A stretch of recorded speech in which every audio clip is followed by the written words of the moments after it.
These are the things you should never do when intermittent fasting.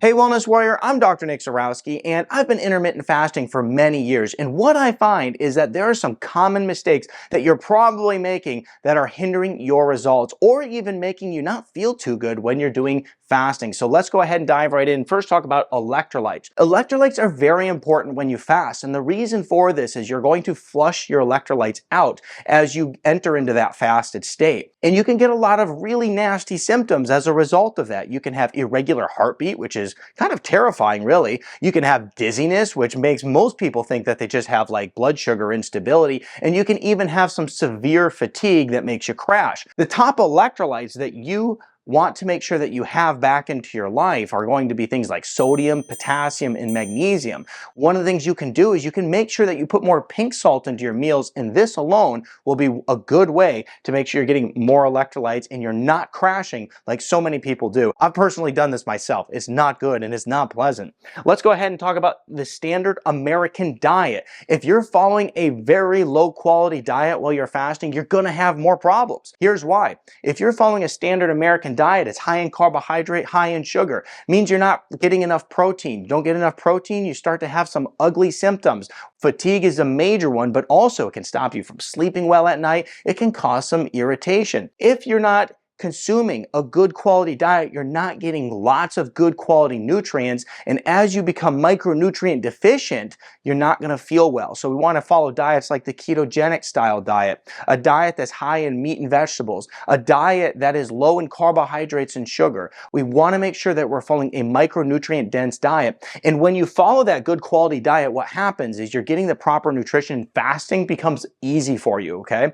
That's very important. Now let's talk about calorie restriction, but before we do, first, a quick word from our sponsor. Are you tired of living with chronic pain, struggling to get a good night's sleep, or feeling like your immune system could use a boost? You'll want to consider trying the transformative power of cold laser therapy. MyRoommate Cold Laser Wrist X is a cold therapy device that you can wear on your left wrist for optimal results like a watch. Cold Laser Wrist X incorporates red lasers as well as blue, green, and yellow LED lights to positively improve your health. With its advanced low-level laser technology, MyRoommate provides a safe and effective way to alleviate pain, accelerate healing, and also improve your overall well-being. Whether you're dealing with chronic pain, sports injuries, or post-surgical recovery, cold laser therapy can be a game changer. By targeting the body's cellular structures, it stimulates natural healing processes, reduces inflammation, and increases blood circulation. The result? Well, rapid pain relief and enhanced recovery times, allowing you to get back to your active lifestyle faster. Get your MyRoommate wearable today with a 10% discount using code Dr. Nick and embrace the future of holistic health with cold laser therapy. The topic of calorie restriction is very important when it comes to fasting. I recently had somebody said to me, Dr. Zyrowski, why would I fast? I'm not trying to lose weight. I said, you fasting has nothing to do with losing weight. In your case, we're trying to balance your immune system. We're trying to heal your gut. We're trying to stimulate cellular healing. Fact is that we want to make sure in cases like this, we are eating normal calories. So if you're following 1 meal a day or 16 and 8, you should come in at the proper amount of calories that your body needs to be fed properly.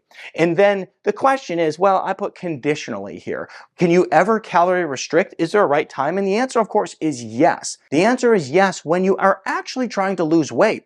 If you come in at a calorie deficit equals weight loss. And the fact is intermittent fasting or 1 meal a day can be a great way to easily implement and painlessly implement a calorie deficit. So that's when it can be good. But on average, for somebody who's not trying to lose weight and you're using fasting as a healing mechanism, then here's the thing is you want to make sure you're eating normal calories that your body needs. Now let's talk about dehydration.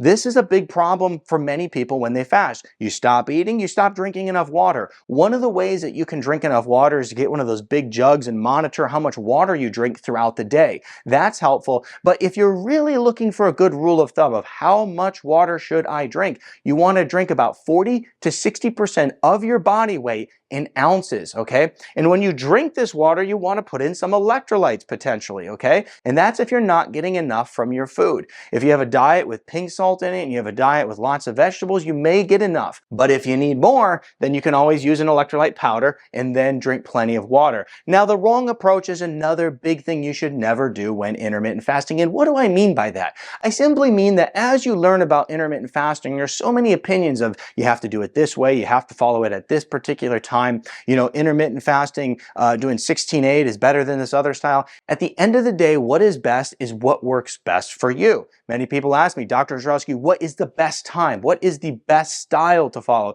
And the fact is one that you can consistently follow week after week, year after year, and it fits really well into your lifestyle. Me personally, I like to switch it up. I like to do some 16-8. I like to do some 1 meal a day. I throw in a 24-hour fast every once in a while. And then I also even do 3-day fasts every couple months. Here's the thing, switch it up and do what feels comfortable for you, and do what also helps you reach and achieve the results you're looking for. Sometimes I really pick it up. I mean, right now, I'm doing a 24-hour fast once a week with 16-8. I'm doing a little bit more right now. However, there's times when I don't fast at all. So if you are following the right method for you, it's something that you can always utilize as a healing tool to serve you properly. I'm Dr. Nick Zyrowski. If you love this video, I think you'll really like this one next.